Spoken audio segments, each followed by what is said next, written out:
खबर उत्तर प्रदेश की लखनऊ से है, जहां आपको बता दें रेबीज एक घातक वायरस है जो एक लाइलाज बीमारी की तरह फैल रहा है। जिस व्यक्ति को ये बीमारी हो जाती है उसके बचने के चांसेस 100% नहीं होते हैं, क्योंकि ये बीमारी न सिर्फ भारत में बल्कि विश्व के 105 देशों के लिए चिंता का विषय बना हुआ है। ये कहना है बाल एवं शिशु रोग विशेषज्ञ डॉक्टर अंकित जैन का, जो कि मेडिकल कॉलेज लखनऊ और पीजीआई मेदांता जैसे बड़े संस्थानों में अपनी सेवाएं देते रहते हैं। रेबीज क्या है? ये बीमारी कैसी है? किस तरीके से है?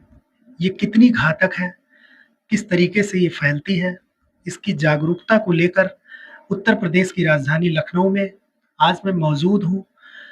लखनऊ के वरिष्ठ चिकित्सक डॉक्टर अंकित जैन जी के पास, जो हमको बताएंगे कि इस बीमारी से किस तरह से बचाव किया जा सकता है, किस तरीके से बचा जा सकता है और अपने बच्चों को कैसे बचाया जा सकता है।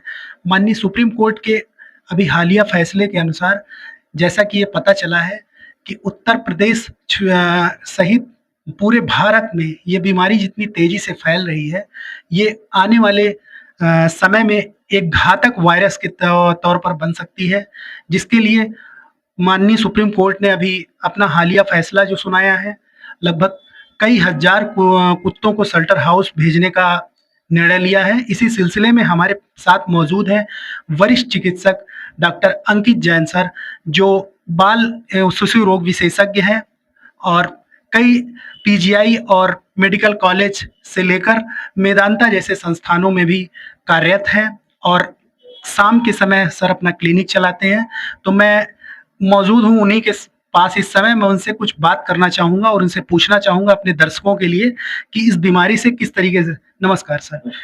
सर, मैं आपसे ये जानना चाहूँगा कि ये बीमारी किस तरीके की है और आने वाले समय में ये एक वायरस बहुत तेजी से बढ़ रहा है और इस वायरस से किस तरीके से अपने बच्चों को बचाया जा सकता है? जी। जैसा कि अभी आपने बताया कि रेबीज जो है ये एक प्रकार का वायरल इन्फेक्शन है। ये किसी भी एक जानवर के काटने से नहीं होता है, कुछ प्रतिशत के जानवरों के काटने की वजह से ही ऐसा होता है।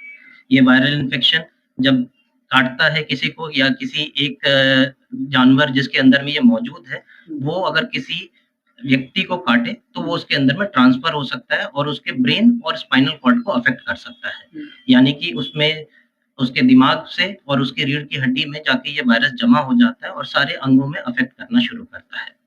सर, मैं एक चीज और ये आपसे पूछना चाहूंगा। अभी एक सर्वेक्षण में देख रहा था कि पूरे विश्व में लगभग 115 देशों में बीमारी बहुत घातक तौर पर फैल रही है, जिसमें हमारा भारत 8वें नंबर पर है, जहां पर 36% के करीब मैं आंकड़े देख रहा था कि मौतें रेबीज के ही कारण हो रही है।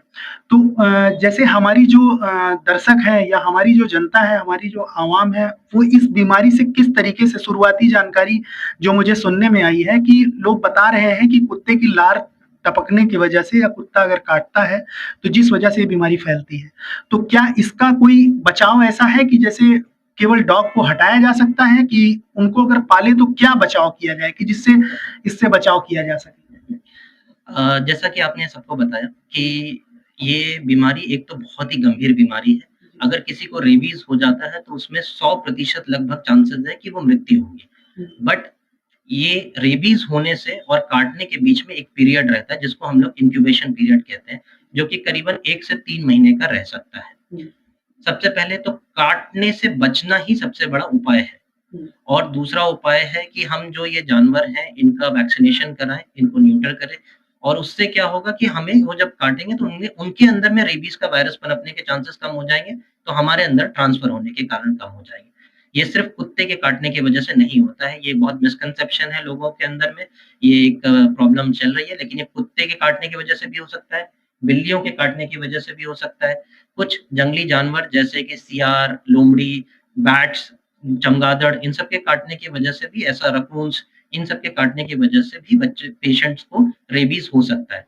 तो रेबीज वायरस का वैक्सीनेशन इन सब के काटने के बाद आपको पेशेंट को करवाना होता है। इसकी एक फिक्स शेड्यूल है जिसके लिए हमें कराना ज़रूरी है। कई बार ना काटने के बावजूद केवल अगर वो, जैसा कि आपने बहुत अच्छी चीज़ बताई, कई बार लोगों को पता नहीं है कि लार भी अगर जानवर के अंदर में ये वायरस पनप रहा है और उसका लार आपके हाथ के चोटिल हिस्से में अगर स्किन इंटैक्ट है तो कुछ नहीं होगा, बट अगर आपके हाथ में हल्की सी भी खरोंच लगी हुई है और वो लार उस खरोंच के ऊपर चली गई, तो ये वायरस आपके शरीर में प्रवेश कर सकता है, जिसकी वजह से इन्फेक्शन आप पूरे शरीर में फैल सकता है। तो ये एक बहुत बड़ा प्रॉब्लम है और चूँकि इसमें 100% मृत्यु होने के चांसेस हैं, तो इसमें हमेशा वैक्सीनेशन बहुत ज़्यादा प्रायोरिटी पे दिया जाता है। तो रेबीज सिर्फ कुत्तों के काटने की ही वजह से नहीं होता है, इसमें बहुत से जानवरों के ऐसे क्षण हैं और ऐसे लक्षण हैं कि जिनसे हमें सावधान रहने की ज़रूरत है।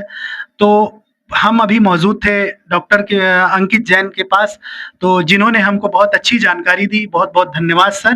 कैमरा पर्सन सलमान के साथ सोमनाथ दुबे।